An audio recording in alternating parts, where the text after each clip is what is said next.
Champions ট্রফির ফাইনালে শক্তিশালী ইন্ডিয়ার বিপক্ষে টসে জিতে ব্যাটিং করতে নামে নিউজিল্যান্ড ক্রিকেট টিম। শক্তিশালী ইন্ডিয়ার বোলিং লাইন আপের বিপক্ষে শুরুটা অবশ্য ভালোই করেছিল নিউজিল্যান্ডের ব্যাটাররা। ওপেনিংয়ে উইল ইয়াং এবং রাচিন রবিন্দ্র দুর্দান্ত ব্যাটিং করেন। দলীয় 57 রানের মাথায় প্রথম উইকেটের পতন ঘটে নিউজিল্যান্ড ক্রিকেট টিমের। 23 বলে 15 রান করে উইল ইয়াং। এরপরে দ্বিতীয় উইকেটের পতন ঘটে আবার 69 রানের মাথায়। 29 বলে 37 রান করে প্যাভিলিয়নে ফেরেন রাচিন রবিন্দ্র। এরপরে 75 রানের মাথায় তৃতীয় উইকেটের পতন কেন উইলিয়ামসন, তিনি ফিরেন মাত্র 14 বলে 11 রান করে। নিউজিল্যান্ড ক্রিকেট টিমের হয়ে এই দিন বিধ্বংসী এক ইনিংস খেলেন মাইকেল ব্রাসওয়েল। এছাড়া নিউজিল্যান্ডের হয়ে সর্বোচ্চ রানের ইনিংস খেলেন এই দিন ড্যারেল মিচেল। 101 বলে মাত্র 63 রান করেছিলেন এই দিন ড্যারেল মিচেল। 101 বলে 63 রানের এই ইনিংসে 53টি ডট বল খেলেছেন ড্যারেল মিচেল।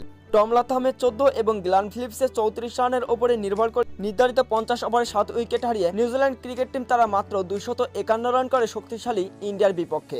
ইন্ডিয়ার শক্তিশালী ব্যাটিং লাইন আপের কাছে নিউজিল্যান্ড ক্রিকেট টিম তারা কি পারবে মাত্র 252 রানে আটকে রাখতে এবং চ্যাম্পিয়ন্স ট্রফির ফাইনাল কি জিততে পারবে নিউজিল্যান্ড ক্রিকেট টিম, নাকি নিউজিল্যান্ড ক্রিকেট টিমকে আরও একবার চ্যাম্পিয়ন্স ট্রফির ফাইনালে হারিয়ে চ্যাম্পিয়ন হওয়ার গৌরব অর্জন করবে ইন্ডিয়ান ক্রিকেট টিম?